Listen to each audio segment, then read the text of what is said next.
Shiva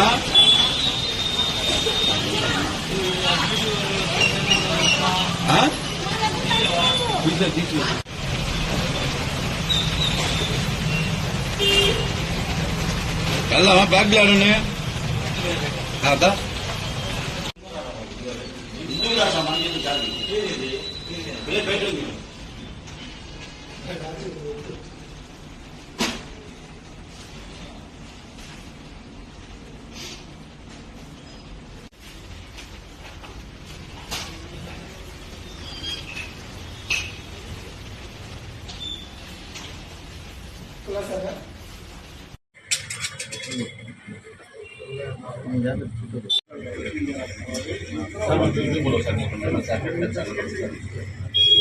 sir ఫోటోగ్రాఫర్లు chance ఇవ్వండి ఒక్క నిమిషం సార్ ఒక్క నిమిషం ఉండండి చేయగా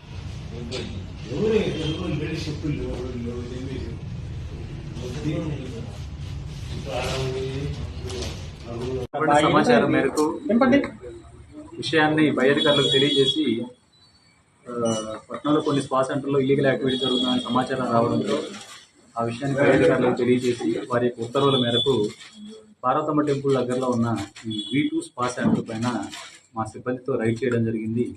ఈ రైడ్ చేసినప్పుడు ఒక వ్యక్తి ఒక లేడీ ఈ దీంట్లో మసాజ్ చేయించుకుంటూ దొరకడం జరిగింది. అంతేకాకుండా ఈ స్పాని తనిఖీ చేసినప్పుడు దానిలో కొన్ని కాండోమ్ ప్యాకెట్స్, దాంతో పాటుగా కొన్ని గాంజా ప్యాకెట్స్ కూడా ఇక్కడ దొరకడం జరిగింది.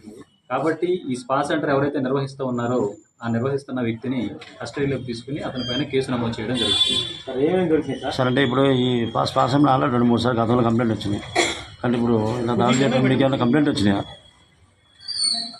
గతంలో చాలాసార్లు కంప్లైంట్ వచ్చింది, రైడ్ చేయడం జరిగింది.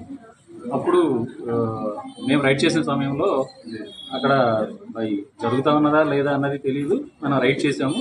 అప్పుడు ఎవరు దొరకపోవడంతో మనం అతనికి వార్నింగ్ ఇచ్చి మరలా ఇట్లా జరుగుతామని చెప్పి సమాచారం వచ్చింది, కాబట్టి మీరు ఇట్లాంటి ఇల్లీగల్ యాక్టివిటీ చేయకూడదని చెప్పేసి వార్న్ చేయడం జరిగింది. కానీ ఈరోజు మనకి స్పాట్లోనే దొరకడంతో సదరు వ్యక్తి పైన కేసు నమోదు చేయడం. ఏమేమి చెప్పింది సార్ మనకి దీనిలో వచ్చేసి మేము వచ్చేటప్పటికి ఒక పర్సన్ ఉన్నాడు, తను మసాజ్ చేయించుకుంటూ ఉన్నాడు. మేము ఎంటర్ అయ్యేటప్పటికి సార్ లేడీ ఎస్కేప్ అవ్వడం జరిగింది. ఇంకా ఏమైనా ఉన్నాయని చెప్పి వెరిఫై చేస్తూ ఉండడంతో కొన్ని కాండోమ్ ప్యాకెట్స్ అనేవి ఇక్కడ దొరకడం జరిగింది. దాంతోపాటు చిన్న మన ప్రెస్సింగ్ కవర్లో ఉన్న గాంజా ప్యాకెట్స్ కూడా ఇక్కడ దొరకడం జరిగింది. కాబట్టి ఇతని పైన సదరు సెక్షన్ల ప్రకారం కేసు నమోదు చేసి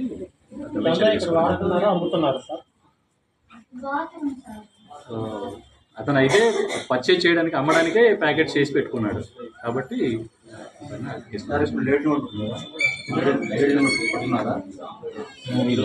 మీరు ఎవరన్నా